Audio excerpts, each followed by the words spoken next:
Yo, what's good? It's your boy Clouds with a new fanfic. I hope you like this video and please subscribe and join the Discord safe. Chapter 1. Becoming the Master, Involuntarily. Blood. Tanjiro Kamado panicked as he broke out into a run, heading straight for his house, which is where he smelled the iron taste of blood thanks to his strong sense of smell. As he arrived at his house, he was met with a horrific sight. The sight of all of his family murdered, and a strong smell of their blood filled his nose as he started coughing from being overwhelmed by it. They can't be dead, Tanjiro mumbled as he began walking to try and see if anyone survived, before he noticed a smell that smelled so foreign to him, that it froze him from how evil it smelt. How was this possible? Tanjiro was brought back to reality as he looked at the corpse of his younger sisters Rokita and Nezuko, and he saw that Nezuko was still alive and breathing. He immediately grabbed Nezuko, before looking at the rest of his family, walking around and trying to see if any others were alive. But to his still increasing anger and depression, they were all dead. Except Nezuko. "I'll get you help, Nezuko," Tanjiro said to her, despite the fact she was unconscious. He began to run down the mountain as best as he could with her, but making sure to not let her bleed out too much. As he ran, so many thoughts filled his mind. Who did this? Tanjiro thought. Why? Why kill such an innocent family? Tanjiro was subconsciously trembling in a hidden rage that made his mind flare with violent thoughts all of a sudden. "I'm going to find the person who did this, and I'm going to make them pay tenfold for this." He began growling, which made him fail to notice that Nezuko had regained consciousness, and had leaned back and began growling before shaking, which made Tanjiro lose his balance and they both fell off the cliff, Tanjiro letting go of her as a result as he fell onto the snow. "The snow saved me," he thought before standing up quickly and looking around for Nezuko. "Nezuko!" Tanjiro shouted, looking for his sister, before seeing her standing up. His eyes brightened before he realized she was still bleeding. "Nezuko," he said, before running to her. "You shouldn't be standing. You're heavily injured. Let me carry you right now, we need to get you treated." Tanjiro was met with a shock as Nezuko suddenly lunged at him, and he saw she had fangs and that she was about to bite him. He pulled out his hatchet and forced it into her mouth so she didn't bite him, but it cost him the chance to push her away, as she pushed him to the ground and pinned him. "Crap. She's pinned me," he thought.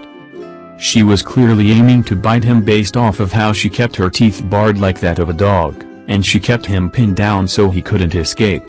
And this was scaring him more than he thought. What is wrong with her? Doesn't she know this is me? Her big brother? Tanjiro questioned in his mind. Is she turning into a demon? Those things that Grandpa and the old man said existed? "Nezuko!" he shouted at her. "Please. You need to stop. Don't you recognize me?" he asked. Nezuko paid him no mind before suddenly she grew in size, and she began to overpower him. What? Is she actually a demon? Is this what makes demons dangerous? Tanjiro thought as he tried to stop her. "Nezuko! Stop! Please!" And just like that she stopped, and stared at him with blank eyes as he pushed her off of him. He looked at her in shock before holding. "What just happened? Are you sick? Nezuko? Are you okay?" "I am fine," she said as he took the hatchet out of her mouth. "I'm not sick. And I am not hurt." Tanjiro sighed in relief before she said, "Master." This made him pause. What did she just call him? Master? Is she daydreaming? Nezuko, I'm your brother, not your master, he told her. "I know, Master," Nezuko said, which made Tanjiro scared. "Don't call me that, Nezuko," he told her. "Then what should I call you?" she asked, and he took note of the still blank look she gave him. Her eyes even seemed blank. "You call me by my name. Tanjiro." "Okay, Tanjiro," she said, before suddenly her eyes widened before she grabbed him and they rolled out of the way, and Tanjiro caught a glimpse of a man with a sword. When they stopped trolling, Tanjiro sat up and looked at where they were. There was now a man with long black hair, with a black katana, and he looked at them with a blank look. "I recommend you hand over the demon," the man said, confirming Tanjiro's thoughts that Nezuko was now a demon. "No, she's my sister. And she's not a demon. She's a human. And she hasn't hurt anyone," Tanjiro argued, before picking up his hatchet, and he held his arm out, telling Nezuko to stay behind him. "And I will not let you hurt the last member of my family." "Kid, it's my job to rid the world of demons," the man replied. "And what happens when she does hurt someone? What will you do?"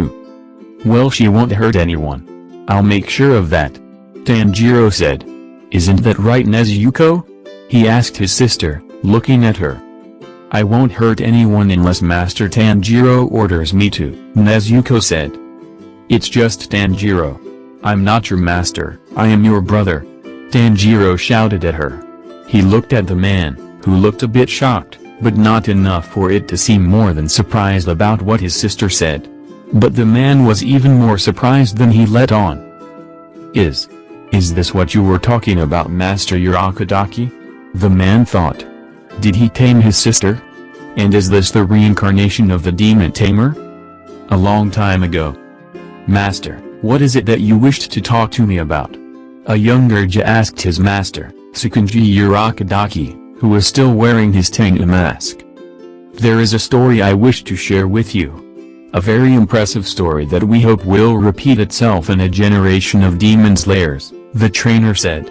"You see, a while ago, back when I was still a demon slayer, there was a man I had come across, much older than I am. He was a demon slayer like me and the many other people you will meet as you live your years as a demon slayer. But, when I saw him about to kill a demon, I heard him give the demon a choice. He said, 'Tell me, do you wish to live and be free of Miznkibutsuji's curse, or die and go to heaven or hell?' The demon wished to live, as it begged. The man had asked its name, and then I found out one thing. There was a cure for demons. A cure that has been dead for a while now, sadly," Urakadaki finished. "There is a cure for demons?" Ja questioned, surprised a bit. "This doesn't make them human, but it stops them from feasting on humans, and makes them a bit more human," Urakadaki answered. "The man had told me that by him taming them, he rids them of their weakness of the sun, and their need to feast on humans, and instead, they can eat normal food. He also can use their blood demon art to a much weaker extent." Urakadaki's tone turned a bit sad as he then said, "However, the man had died a few years ago. The demons are still alive though, but they don't feast on humans still. They miss him though. A lot, and search every day for his reincarnation. Ju, if you ever see a man or woman trying to stop a demon, and they can control it, please, spare them. But otherwise, slaughter every demon.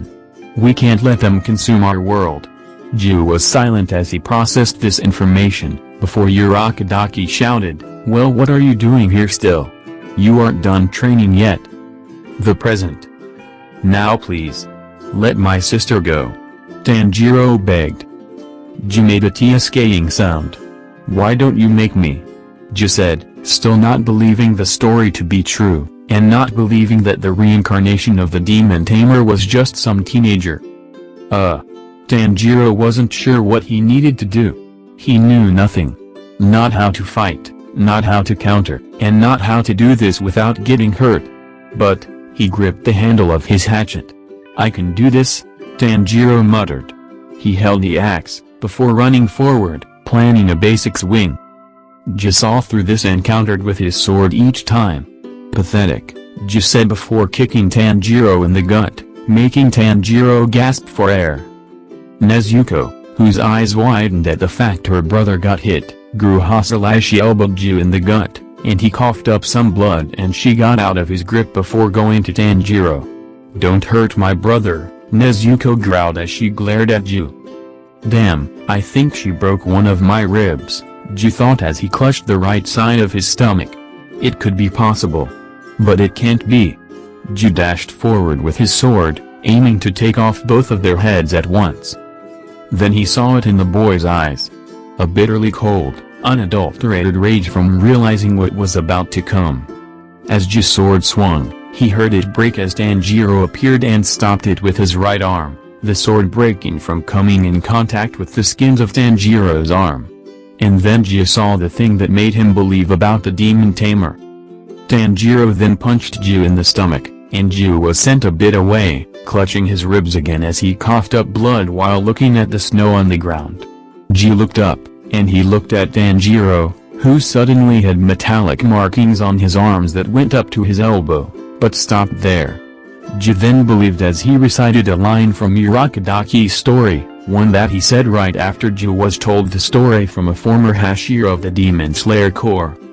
There was one thing that did strike me odd, since the Demon Tamer was pure human, Urakadaki has said. He told me that he sometimes randomly manifested powers that could rival the lower members of the 12 Kizuki. And one of those powers he called Haki. Ji muttered aloud as he slowly stood up. "Kid. What is your name?" "My name is Tanjiro Kamado. And you are not going to hurt my sister," Tanjiro growled. He took a fighting stance before he saw Ji sheath his sword. "Does your sister follow your orders?" Ji asked randomly. "Why does that matter?" Tanjiro questioned. "Kid. Even I barely believed the story. But I think it's possible now," Ji said. He pointed at Tanjiro. "You are the Demon Tamer. Thank you for watching."